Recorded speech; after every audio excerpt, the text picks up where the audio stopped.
Hola, buenas tardes. Buenas tardes. Buenas tardes. Hola, buenas tardes. Buenas tardes. Hello, good evening. Hello. Hello, everyone. Okay, we are just waiting, admitting some people will get starting in a minute. Hello. Well, hello, Soledad. Welcome, Soledad Afra Martinez, right? Hello, Stella, Bernardina. Are you ready? Yes. Are you all there? Okay. Shall we get started then?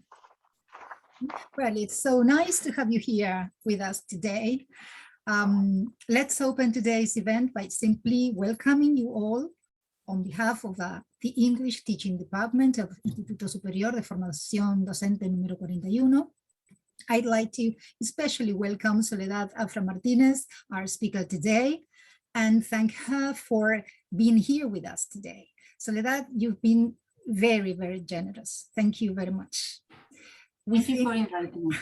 We think that these events are of great importance, especially for those who are just starting as professional teachers, but also for those who are always searching for new ideas, new strategies, and most importantly, opportunities to keep on learning from other colleagues and sharing their own experiences with other people. So now let's listen to Vanessa Polastri and listen to Soledad's biodata, all right? Soledad Martinez is a teacher of English and art, as well as a professional illustrator. She has taught English for 20 years at kindergarten, primary school, and in companies, always searching for the integration of creativity in her lessons, both through art and drama. Since 1999, she has worked for the international theatre company The Performers, first as an actress and then as a materials developer, writing teaching sequences around the educational plays. Since 2011, she has carried out art workshops in English for children. Simultaneously, she illustrates books, some of which have been published in Argentina, Mexico, and the United Kingdom. In the last year, she has delivered training sessions for teachers to be at teacher training colleges and to graduate teachers of English in our country and abroad, sharing her experience exploring the visual arts in the English lessons. Welcome, Sole.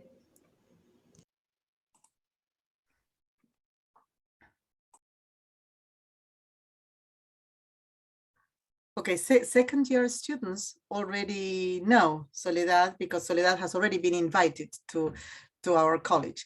And well, now she's going to start delivering a very interesting talk. And we are going to ask you two things. Number one, to wait for questions at the very end so that Soledad can deliver her chat.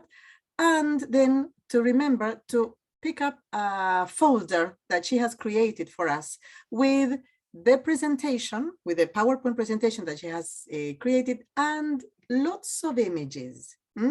Everything is going to be ready for you at the very end, apart from the certificate, of course. So now, Sole, the floor is yours. Thank you very much. Well, first of all, thank you for this opportunity. I'm very happy to be here, and I hope that some of my ideas could be applied in your classes. So let me share my screen.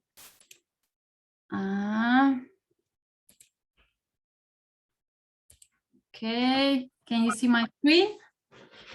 Yes, I'm in Tandil now, so I'm very happy to be there as well. The title of my presentation is Exploiting Images to the Fullest in the ELT Class. But I'd like to rephrase this title into a question.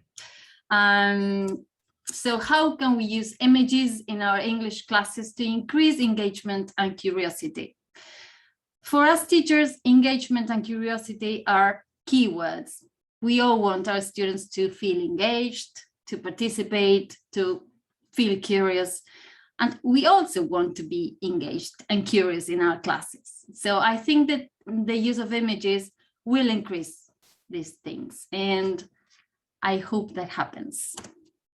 So today I'm going to introduce who I am. I'm going to show you the materials that I use in my classes. I'm going to suggest why it would be a good idea to start using images in your classes, how we can do that. So I'm going to explore lots of activities you can put into practice tomorrow. And I'm going to provide some samples. I'm going to show you a sample of how I plan my yearly project, my current yearly project. So this is who I am. I am teacher of English. I am a book illustrator. Okay, that's my bio data, but I am a person who loves art. Let me grab my pointer here. That's me as a child. That's me as an actress. Yes, I was pregnant. That's me as an art teacher. That's me with some of my students. That's me as an illustrator. Well, I love art, and art has been part of my life for many years. And some years ago, I realized that if I introduced art in my English classes, I could become a better teacher. So that's a piece of advice for all of you, to start thinking in terms of your passion, in terms of the things that you like doing. Do you like singing? Do you like dancing? Do you like cooking? And why not introduce those passions into your English classes? It sounds crazy, but I assure you that it will make you better teachers, because you will integrate all your skills. So what do I use in my classes? What kind of images could we use? We could use any illustration. We could use any illustration from any course book. We could use book cover illustrations from an illustrated book we are using with our kids. We could use a famous painting. Nowadays, with Instagram and social media, we are exposed to lots of images all the time. So whenever you find an interesting image, okay, save it and use it. We could also use street artworks. Things, perhaps you have a street mural near your school, near your place. You could go even there with your students, and you can have an urban session outside. Why not? Something that is very, very important for me as well is my whiteboard. It may sound silly, but this is something essential. It's as essential as a pencil for me. I use my whiteboard all the time. When I was teaching online, I used the whiteboard, the Zoom whiteboard, because I love writing all the vocabulary that comes up during the class. I love my students to come to the board and write and draw. I write all the artists that we are working with. I write the new vocabulary. And as I love drawing vocabulary as well. So as you can see here, for example, this is the whiteboard of one of my classes with adults. I also love drawing for them, and they laugh at this and they like it, and they remember, because they see my drawings, they remember my handwriting, and it's great. I carry out activities. For example, here we were working with symmetry and some African masks. Here we were writing some artists, African artists. We were designing houses and using there is and there are, for example. Here we were working with parts of the face. So as you can see, I use it all the time. Another essential element for me, especially with my young learners, is my world map. I have a world map in my classroom that I use all the classes. Yes, I also have a Mona Lisa there, a replica, but okay, she's like the guardian of my classes. I believe that the world map is very, very important for children and for all of us. I consider it essential that children know where we are where we are located in the world, that they know how where Africa is, where China is, how far it is from Argentina. They start talking about traveling, and I think it's very, very important. It teaches us about geography, but also about tolerance, about diversity. Well, why I think using images is important? Because it increases engagement and interaction, because it teaches us about creativity. Students learn about creativity, because there is a lot of unexpected language that comes up, and that's a language that the students need. And this allows freedom in the class. We are ready to change any moment. When you show your students an image, then lots of unexpected language comes up, and you have to be flexible. And this flexibility teaches you freedom. It's freedom. Today I had my class in the morning. I had a class with my adult students, and I asked this question to them: how is the use of images in our English classes beneficial for you? And some of them answered, and I want to read their answers. Lucia said, I connect with my own appreciation and with my way of thinking and feeling.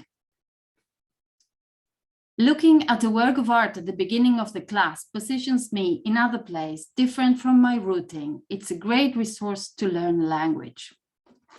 Santi said, I think it is a great practice because it helps to describe the moment and think. Pablo, more concise, art is a boost for your creativity and imagination, improves communication, increases concentration, creates conversations. It allows us to think, analyze, and discuss. These students work in a company where I teach English. I've started using art since the beginning of the year as an experiment, because I teach them business English. Like, okay, some of them are in the marketing department, some of them are graphic designers, others are managers, others are programmers, the typical tecla, okay? So imagine that the connection with art is a bit strange. So I told them, look, I don't use a course book. I like to use art in my classes and drama. And they said, okay, let's try. And so I started introducing images in each class, and they love it. They love it. So it's an experiment that is working very, very well. So how can we use these images in our classes? This is the most interesting part, let's say. By now you might know that I love images and I love icons as well. So I'm going to show you the kinds of activities we can practice with our students.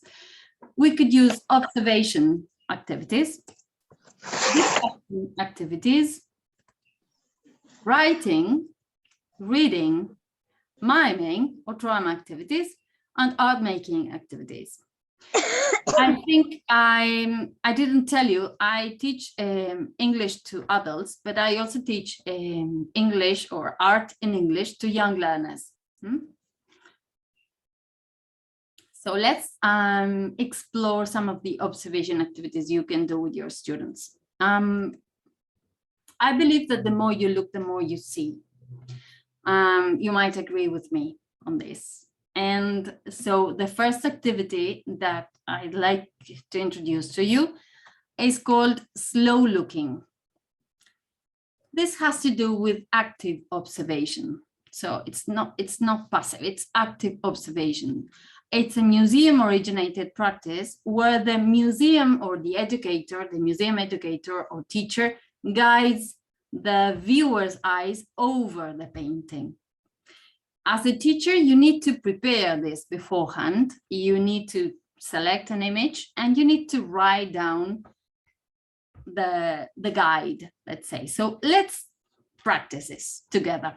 This is a link to something that I found on internet. Perhaps later on you can you can find it. So this is a very relaxing activity. So relax, sit down comfortably, and just listen. You just have to listen and look at this image.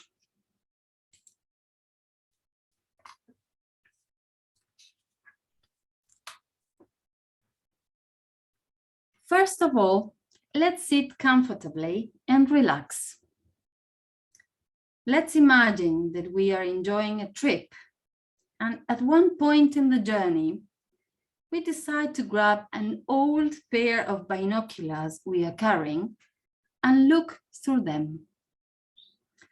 At first, we see a dark green background. We wander through the landscape, and suddenly we witness this scene. We are able only to see big areas of light and shadow. Can you see the blurred horizon lines in the distance? Or the shadow areas on the sides of the main figures? It's difficult to realize what time it is. What do you think? What is the temperature in this place? Where is the light coming from?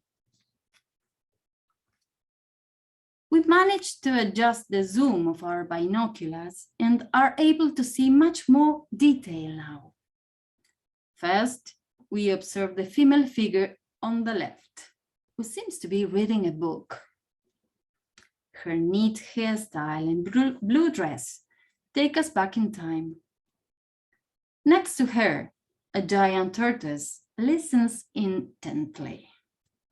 We look at the scales on its legs, its closed mouth, and the geometric shapes on its shell. Its eyes fixed on the patient reader. We can't see other figures in the scene. Are they alone? Who is that woman? What is that place? For a moment, we close our eyes and try to listen. If we concentrate enough, perhaps we will hear the wind through the pine trees in the background, or the quiet voice of the lady reading aloud. What is she reading? Our trip goes on, and we leave our binoculars on our lap. A calm feeling remains, though, and will probably stay with us for some more time.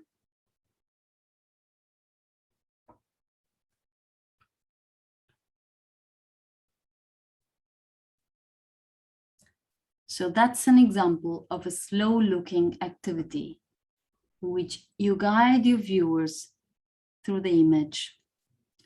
At the end of this activity, perhaps it's a good idea to ask your students how they are feeling, what they felt during the trip. It's a very relaxing activity. I don't know how you felt, but I think it's a great activity for them to relax, to calm down. You can do this with any age, adult students or young learners. Of course, you can change the vocabulary. And you can select the image that you like. I don't know if you want to tell me in the chat how you felt during this trip. Perhaps you can you can type relaxed. Okay. Imagine all the things you can do.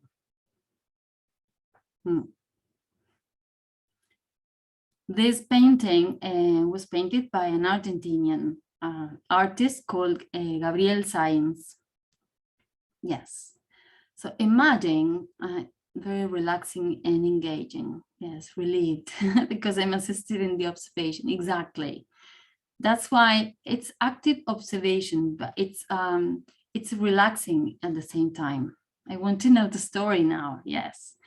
Imagine that at the end of this activity, you can ask your students to tell you what they imagine that this woman is reading, or where this place is, or why this tortoise is listening to her. So there are so many things you can do. inspiring, and I feel that the image touched my soul. Beautiful. Thank you very much for participating. So shall we continue? Okay. Now we're going to discuss some art discussion activities you can do with your students, of course, using images. The first one, I must remind you that whenever we use images, it is a good idea to remind your students of some useful vocabulary, such as prepositions or directions or other words or structures they might need. For example, there is, there are, in my opinion, I think, I believe, or on the right, on the left. Once you remind them enough of this vocabulary, they will remember it and they will start using it very, very fluently. And this is a very useful idea. So this activity that is called visual thinking strategies or visual thinking strategies technique is an open-ended inquiry technique that connects the participants' answers. If you've been with me before, you might have heard me talking about this technique because it's a very useful and easy technique. It consists of 3 simple questions. The first one is you show your students an image and you ask them, what's going on in this image? Second question is, what do you see that makes you say that? And the third one is, what more can you find? So these 3 questions that are so simple and so easy can guide your students through the discussion about an artwork, about an image. Any image could be for adults, could be for children, could be for anyone. And the important thing here is that it is an open-ended inquiry technique. And therefore, there is not a right or wrong answer to find. So students want to participate and they want to provide their opinion because they realize they are not looking for the right answer. So it is great. So let's practice, right? So take your time to look at this image.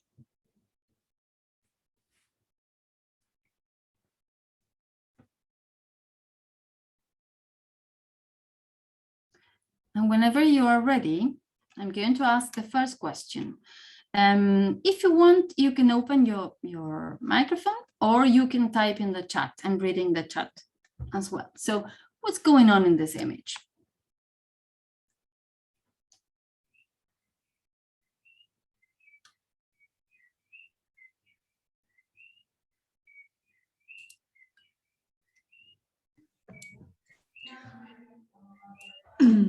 I think the cat is the boy's father. They are family. They're family. Okay. Anna, what do you see that makes you say that they are family? Maybe they have the photograph or the picture on the wall. They have their shoes near them. Mm-hmm. They are eating or having a snack together.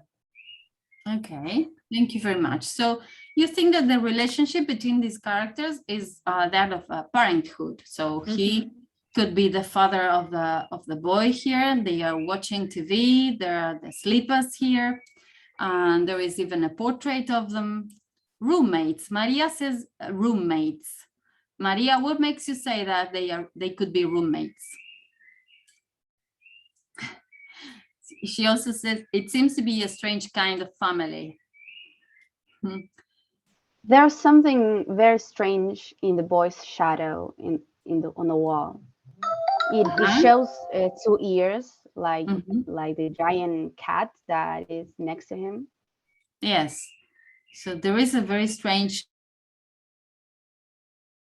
relationship in family, but the ears seem to be those of a cat.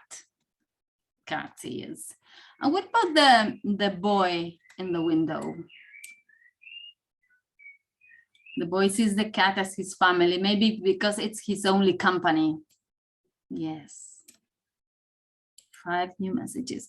It portrays a sarcastic view of how we relate to pets, maybe. Nacho, good opinion, okay. Why do you think this could be a sarcastic? I like that word, sarcastic. Try to go back to the... Well, because I saw the boy on the window, outside the window, and well, that was a very I don't know, maybe cruel way of treating somebody. And well, I understood that it was I don't know, a joke maybe, or a symbol of what the author wanted to say with this image.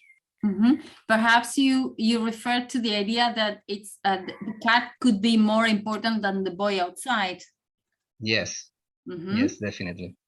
Okay. Okay, and let's not forget that what do you see that makes you say that? It's a second question, and then what more can you find? So after Nacho's opinion, what more can we find? Because of the proportions, the cat is too big. Yes, Maria says it could also be the cat's imagination or dream, where he is inside the house as family and a human outside. Very interesting. Very interesting opinions. I don't think I can read all of them. It's a very disturbing image. Aymara, why do you think it's a very disturbing image? What makes you say it's disturbing? I believe it's, I don't know, the feeling that provides me. Like in the background, we can see behind the window that there is like a warm environment, like red. And inside the house, it's like very cold. And I don't know, maybe it shows like cold in the family. It's something dark or evil, maybe. Okay, excellent. So you're referring to the aesthetics of the painting, to the colors that the artist used to refer to the outside and the inside, the difference between the outside as being red and the inside as being blue and colder than the outside area. Okay, so imagine that there are so many things to say about this this picture. I don't think I can read all the chat. I will read it later. But the idea is to guide all the discussion using this image with your students. So with 3 open-ended questions, you can guide the discussion just for 10-15 minutes or even 5 minutes. You could do this at the beginning of the class or at the end of the class when you feel your students need to calm down. For example, I do this in all my classes at the beginning of the class with my adult students. And I ask these questions. And then after this activity finishes, you can provide the artist, the name of the artist or the name of the painting. Here in this case, it's an illustration by Shaun Tan. It's an illustrator. He's an illustrator from Australia. And the name of the book is Rules of Summer. It's a very surrealistic atmosphere, and I love this kind of paintings or illustrations. So sorry for those who were not read. I couldn't read all the answers. Remember that whenever we are looking carefully and critically at art, you are training your eyes to look carefully and critically at other things too. So in a way, when we teach our students to look critically at a painting, at an image, we are teaching them to think critically as well. Another discussion activity you can carry out that is very, very easy is to cover the lower or the upper part of an image. In this case, it's an illustration that I made some years ago, and you can ask them what's hidden. They could guess, they could even write, or they could even draw the missing part of the illustration, and then you can show them the rest of the illustration, and they can see if they were right or wrong, if they could compare their own drawings with this one. Now let's go on to the writing activities. There are so many writing activities you could do with images. The first one is just a very simple writing assignment. And of course, in this case, the illustration tells you what to do, because I saw this woman. It's an illustration by the illustrator Rebecca Dautremer. She's a French illustrator from a book called Cyrano. And the title of the assignment could be, what can she see through her window? They could write a description and they could even draw the view, okay? So in this case, you're using two kinds of activities, writing and art making. In this case, for example, you could show them an image. And this is an illustration that I made in 2017. And students could write an one-line poem. Or they could even write just one word to describe the image. So if you want, we can do this in the chat. If you dare, write a one-line poem based on this illustration. If you don't dare, okay, just write one word, what you feel, for example, when you look at this image. Okay, I'll read you.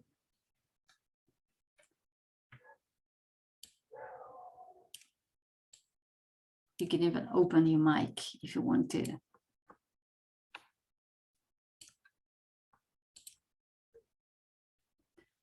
Solitude, invasion. Thank you. The snails are taking the bed. Silence. Disgusting snails racing to my dreams. One-line poem, excellent. Exhausted. Damp, sticky morning, I can't get up. Sleepover. No, yeah. Other parts isn't mine. Patience. Disgusting. I think the hit is disgusting. So imagine that this could be done online. I did it already with my students. Yes, you can even use emojis. Follow him back, guys. Okay, excellent. Silence. So it's a very, very... Sole? Yes? Sorry. How did you feel when you painted or draw it? This was yours, no? Yes, it is mine. It is mine. Well, I like these funny and disturbing images. I'm sorry to say that, but I like to combine images that surprise the viewer. So in this case, they are real snails. Okay. And I felt very happy drawing them. Wow. I like snails. My house is full of snails. I have a big garden. It's full of snails. Okay. And my kid brought You're related to them. Yes. My kid brought once a piece of paper with lots of snails, and he wanted to take pictures of them, and he put them on my bed. Okay. Oh, wow. So it's like a true life yes. show in your bed. My God. Yes. Okay. They Fantastic. were not... Thank you for answering. No, you're welcome. Yeah, they were not on my bed, but I got the idea from that situation. Let things flow, said. Okay, peace. Excellent. Of course. Okay, Thank you. Of course, with more complex images, you can ask your students to write a short story or even a dialogue or a play or a script for a play or a cartoon storyboard. So in this case, this image was painted by Ariana Vaev. She's a very young artist from USA, and it's called Midnight Delight. Sometimes I don't show the title beforehand because I want my students to not to feel influenced by the title. So I prefer to show it at the end of the activity. Of course, you can use funny paintings. Well, funny, well, it's not so funny, but anyway, for me, it's funny. And you can ask your students to complete the speech bubbles. You could do this online or face-to-face. and they could invent what they are saying. I left the bag in the taxi. My mobile wasn't there. Okay, so they could have fun with this. They love this kind of activities. Or they could even create the memes, especially with teenagers, they love this. And so they could read the examples, they could read, and then they could make their own examples. There is a lot of, there are lots of memes online, so you could have fun with this. And I'm going to share with you a folder, as Stella said at the beginning of the presentation. I prepared a folder for you full of images. There's plenty of images for you to start using tomorrow, if you like. Okay, so there are images that I consider good for memes, some images that I find useful for speaking activities, observation activities, etc. So remind me to share that, or to share that with you. This is another activity I carried out with my adult students 2 weeks ago. And I found this activity and I saw this woman reading a note. The title of the painting is Girl Reading a Letter, very original. And so this was carried out as an art discussion, but the writing activity came afterwards because my students were so engaged discussing what she was reading, whether it was a letter from her lover, whether it was a letter from her sister who had left in a hurry and left all the fruit on the bed. So I told them, okay, let's do something. For next class, you write the letter that she's reading.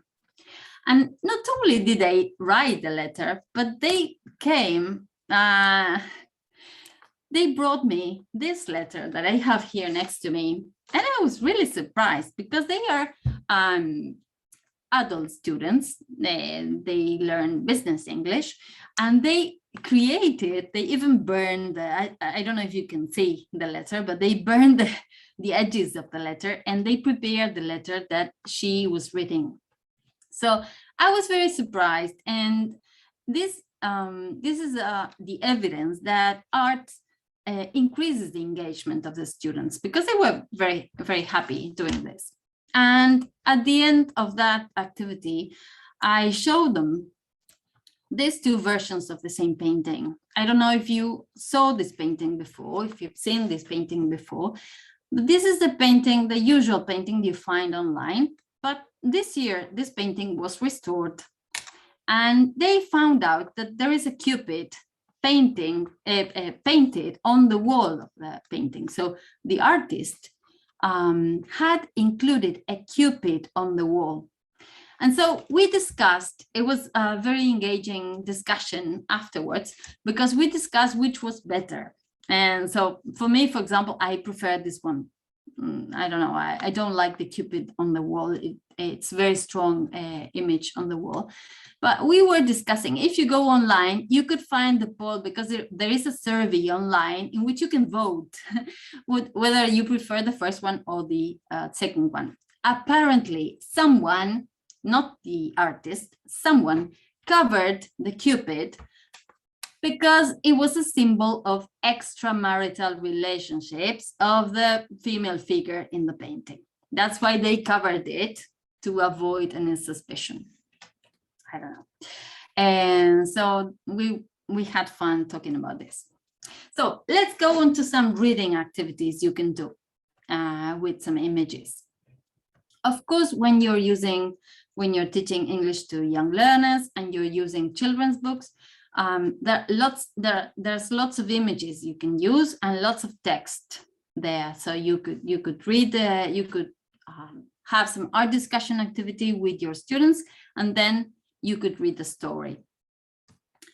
I found this beautiful book that is also included in the folder that I will be sharing with you, by Sylvia Plath. It's a poem book called The Bed Book, illustrated by Quentin Blake. It's very funny and it has beautiful illustrations, and she describes in poems different kinds of beds. So it's it's a great opportunity of using poems with young learners in which they could describe their favorite bed, what they imagine the favorite bed would be. And then you can carry out, if you like, an art making activity in which they could create their own bed or their favorite bed, or whether they want some pets or some crystals and gems and colors on the bed. So you could continue working on these poems by having an artwork. With older students, there are some illustrated books you can find online as well. This one is Walt Whitman, and I found these beautiful illustrated poems. There are examples of what you could do with your own students. Perhaps you could start working with the poems, and then they could illustrate their poems, or they could create their own poems. So in a way, you're combining literature with illustration, and that's super great. I also found, and this is an example of something you can do as well, I found this novel, Invisible Man by Ralph Ellison. And this is a novel in which the main character is an African-American man who lives in the United States in the 20th century, in 1920s. And it's a very racist society. So he finally moves into the basement of a building, and he lives there in the basement, surrounded by light bulbs, 1,000 light bulbs or something like that. And he says, I am invisible simply because people refuse to see me. So as you can see, this is a very interesting topic to work with teenagers, with adult students, because you can work on racism and diversity. And I found that this artist, who is a photographer, Jeff Wall, staged the location of the novel and took this photograph. So in a way, this is an example of what you can do. You could be reading any novel, any poem, any play, and you could ask your students to stage a photograph of the location of the play or the poem or the book, and take a photograph. And that would be the artwork. So in this case, you're not starting, the starting point is not the image. It's the other way around. You're starting with the novel, and then they create a photograph. So I find this very, very interesting. I have not tried it myself, but I think you could do it. And then this icon that I love, I also show this icon to my adult students, and they start laughing. At the beginning of the year, they were very nervous whenever I showed this icon, because imagine they are learning business English. So whenever I showed this icon, they were like, oh. But to them, I don't ask them too many difficult things. This is good for young learners. You could show them an image and they could recreate the painting. These are called still frames, and you could continue this with an improvisation. During the pandemic, many museums invited people to recreate famous paintings. So there are lots of examples online of still frames. You can also show your students some specific paintings, and they could mime the emotions or the moods depicted in these paintings. Here you have different examples.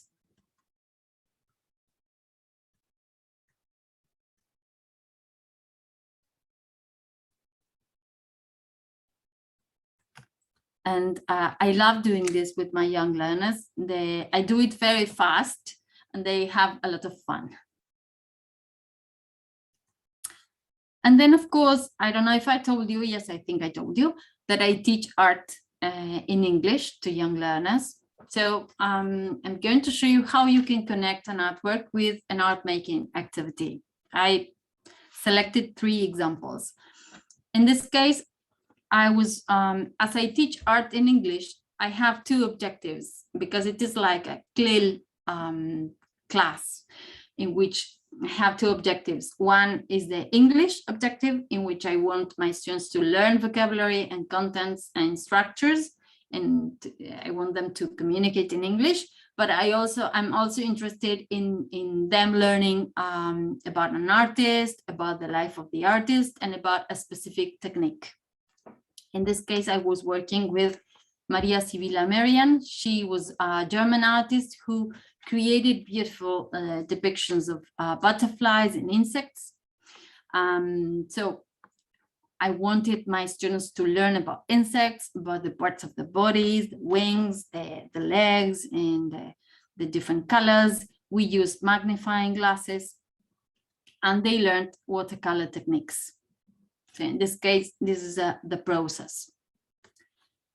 In this case, I chose Rosa Bonaire. She was a French artist. This is a photograph of her.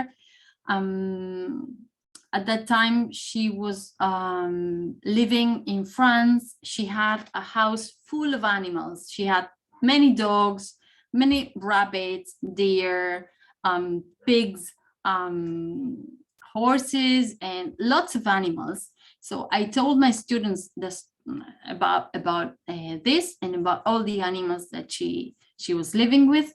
And I told them about her being a rebel, because at that time it was not usual for a woman to wear trousers. So I found out that she had to go to the police station to ask permission to wear trousers. So in a way, yes, I was teaching about Rosa Bonaire. I was teaching about animals. We were talking about animals, specifically dogs, but I was also teaching about being determined, about being defending your position, okay? Because I'm very interested in the story behind the artist. And they were also learning about the acrylic technique on wood panel. This is what I created, and still today they remember about the Rosa Bonaire going to the police station to ask permission to wear trousers.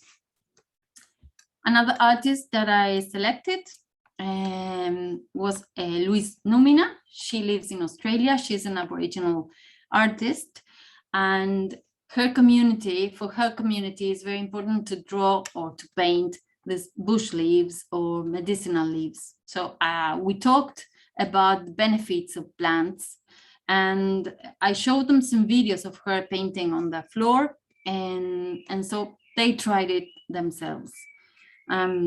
So of course they located Australia in the map, the same with Rosa, and the same with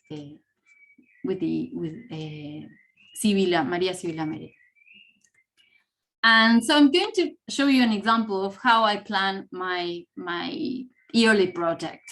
I told you before, I teach at, I live in Tandil, and I teach art in English. My kind of teaching is project-based learning, and clearly my students learn English as they learn to produce art with different techniques inspired by different artists.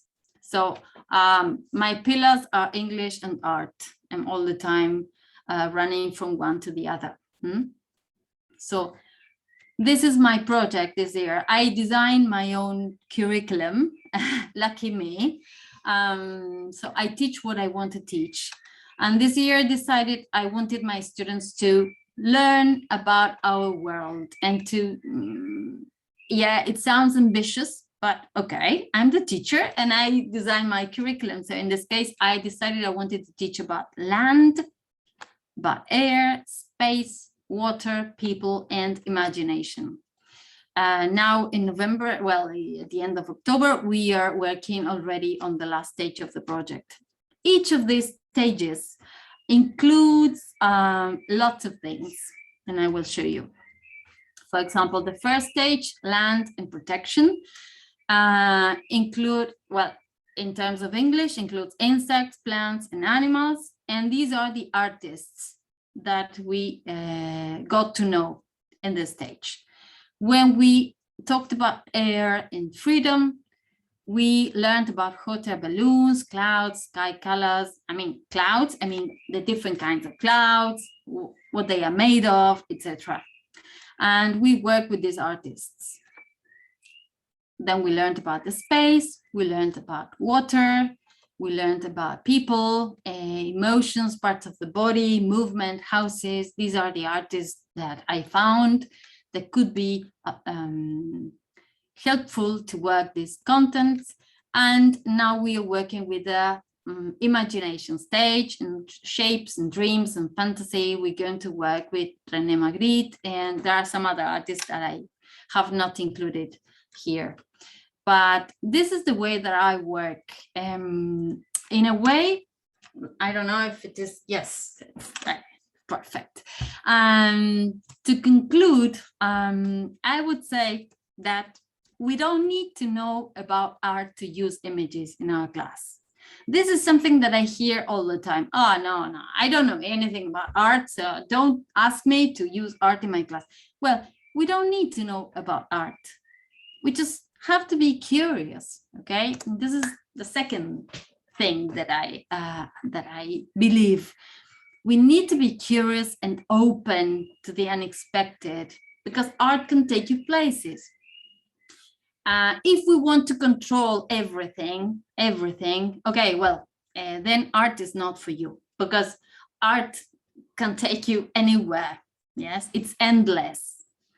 And this is something that I found is very important. We need to take down notes of all the language that appears in the exchanges. That's the language our students need now.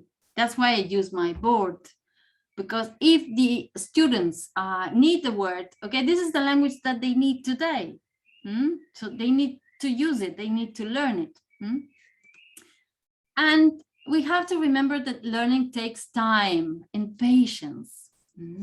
So let's enjoy the journey. Let's enjoy it. There are so many things we can use, we can include. I know the pandemic, I know the online classes, I know. Yes, I know about that. But I think that art can provide a new, fresh atmosphere to our class. Art or cooking or singing or drama or anything that you like, that you are passionate about. So I insist that it's great if you can find that in yourself. Find that, whatever that makes you be happy, and use it in your class. So thank you very much. This is my email. So if you want to write an email to me, or you can find my illustrations here. And my Instagram, that's you're welcome to write to me or wherever. So thank you very much. I don't know if there are some questions or. Yes, I have a question. Yes. When you use an illustration, right? How much or what's the process behind finding the deep meaning in it? Is it just what comes to your mind through your feelings and what you see? Or is there a process that you choose, okay, this one is really deep, this one as well, but this one is suitable for teaching, but this one is not? Is there anything that can categorize two images with a deep meaning behind them and make one more useful than the other? Yes, well, sometimes you could say that some images are better than the others. For example, if you're working with a group of students who are young learners, I would choose an image that has lots of elements for them, like concrete elements for them to describe, because I want my students to feel confident when they are talking about the image, when they are writing about the image. I wouldn't choose an abstract artwork, for example, because it's more complex and they would feel like wordless. They wouldn't know what to say, perhaps. And the same happens with my adult students. Sometimes if the action is clear, well, you will see the images that I picked for you. Some pictures are very, very clear. So at least they know where to start. And then, of course, they could provide lots of different interpretations, as the one of the cats, and the cat sitting watching TV. I think it's up to you. But you have to think in terms of the vocabulary that your students know. And I wouldn't suggest picking abstract artworks or difficult artworks. Okay, thank you. No, you're welcome. So you said you design your own syllabi. Yes. Now, how do you work with the evolution of your own students? I mean, of course, these students come to your own place. Yes. Tu instituto, you see, because Soledad has a school of English in Tandil. It's not mine. I teach there. I'm a teacher there in charge of the art course. Yes. But my question is, how do you grade them? Because we teachers of English are used to finding some kind of evolution that I don't know if it exists actually, if we understand language as language in use. I mean, you may be ready to talk about this or read about that, but in terms of language input, this is especially for, sorry, this question is especially for our would-be teachers. Yes. Well, in my case, I think that the language that they need is the language that I should teach because they need it. If they don't need it, and if I want to teach something that they will not need, that they don't need now, so it would be useless. That's what I believe. But it's a very controversial topic. Because, well, I, for example, I think that the unexpected language, that's what I call the unexpected language, is the treasure. Is the language that we need to grab. That's a language that they need today. With my young learners, with my adult students, the same thing. That's why I don't follow course books. Course books could be very useful if you're teaching many groups, if you're teaching at school, etc. But in my case, I don't teach too many groups. And the way I work is very, very particular, very specific. So that's why when I started working in this company, I told them, look, I work this way. Do you like it? Do you take it or not? And they said, well, okay, let's try. And hopefully, well, I believe it would work, and it's working. It's working. And the vocabulary I'm teaching is the vocabulary that comes up all the time. Of course, I follow I have this course line, let's say, in my mind. I know what they need, the tenses and all these things. Okay, but it's not like following a course. Well, anyhow, the curriculum design doesn't tell us we should teach this first and this in the second place and this in the third place. Quite the opposite. Quite the opposite. Before I give the microphone to somebody else, in the chat, you already have two links. One of the links to the certificate for the attendees, and the second link to a folder that Soledad has very, very no sé cómo decirlo. I prepared de buena y de generosa. No sé cómo decirlo, chicos. No word. Given us. No she has allowed us to work with all the materials. So then we have to edit a couple of things here and there. But then this webinar, sorry, is going to appear in our YouTube channel. So you are going to be able to visit all the Soledad's ideas plus the material as a starting point. Then you can go on inventing.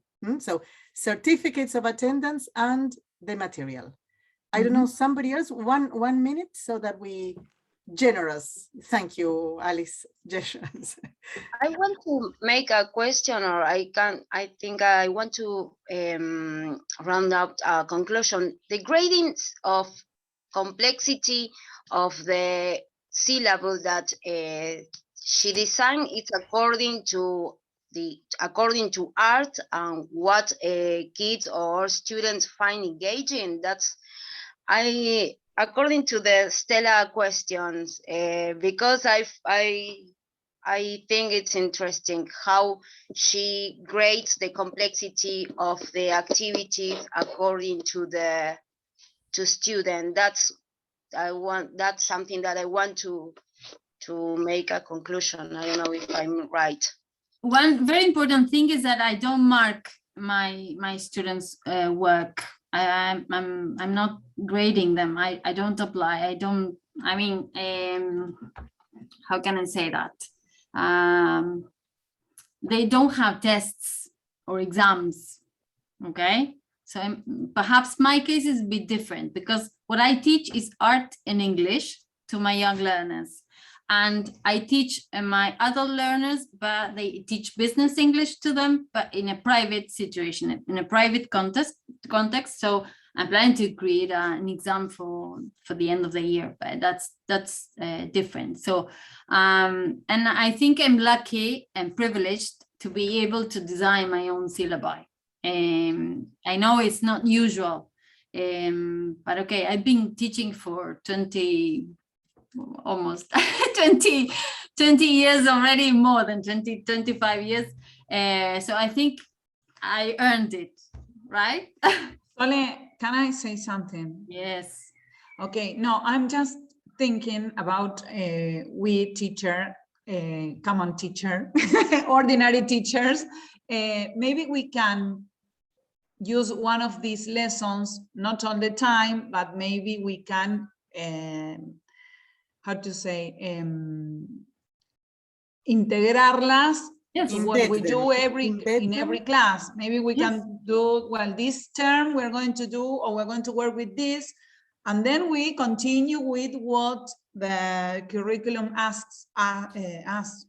Yes, of course. And you don't need to grab something from a different place. I mean, you use books, right? You use course books, you use books, you have illustrations all the time. So you could make use of those illustrations.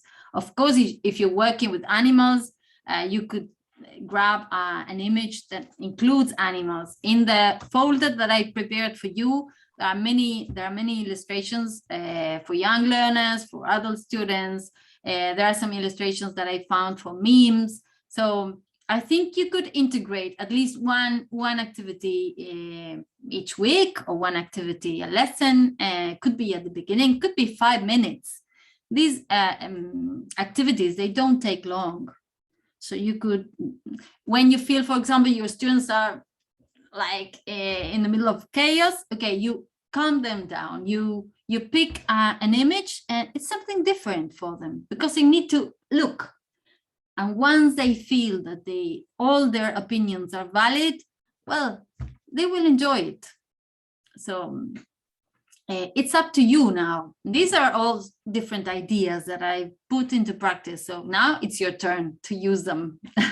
Anyhow, the curriculum design does not tell us any order in particular, or perhaps we teachers are our own constraint. We set our own limits. Yes. And as it happened last week with Ines, who is very generously here again, when she told us how to include literature for children. Okay, it's exactly the same. I mean, the sky is the limit in the imagination. And our idea here was to invite these specialists to, especially for this, to give you ideas and to get involved in the class, because your students are going to react. I don't know, one more question so that we can finish our meeting.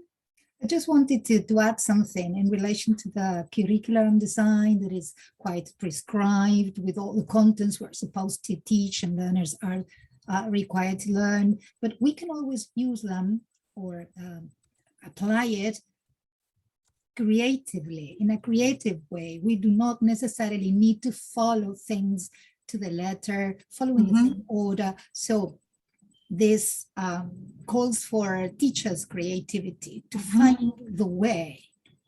Exactly. Exactly. I remember when I was starting as a teacher, as an art teacher, and I was working at a primary school. And it was my first experience teaching art to children. And I decided to use gesso, okay? So I used gesso with my first form students. And I remember that the other teachers said, they told me, nunca ninguna profesora usó yeso con los chicos de primer grado. And I can assure you that those kids who are now 25 years old, they remember because it was a memory, it was an excellent memory. And who tells us what to teach, what you can teach, what you cannot teach, okay? If, of course, you're not going to do something dangerous, okay? But they were enjoying that. They were having fun. They were doing something important. Who am I to say, no, you are too little? Nunca purpurina, esto se los digo muy en serio, nunca purpurina. No. La purpurina la inhalan los nenes y es tóxica, pero es muy serio esto, ¿eh? Yes, Nunca I know. Yes, because plaster is sort of very light and whatnot. Nunca purpurina. No. Parece una nimiedad. Sí, por eso. Parece una nimiedad, pero lo tenemos en cuenta.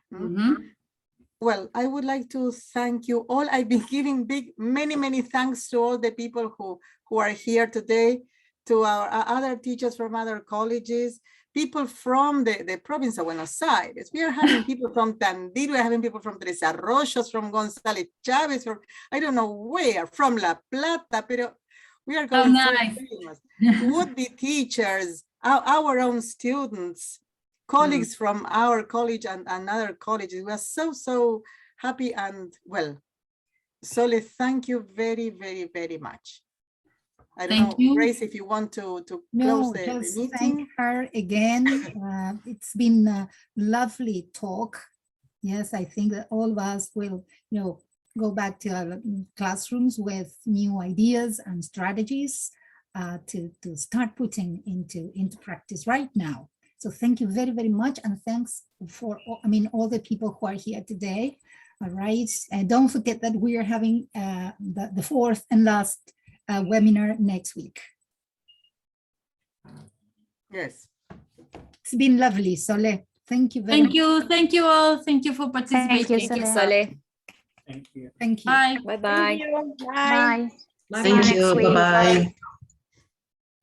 Bye-bye. Thank you. Sole, quédate un segundo, quédate un segundo que tenemos 4 minutos para devolver el Zoom. Aprovechamos el Zoom hasta el último segundo. Analía, Soledad, estaba Analía, ahora desapareció Analía. Analía estaba, ¿te acordás que había hecho con vos? Analía Urrutia, que había estado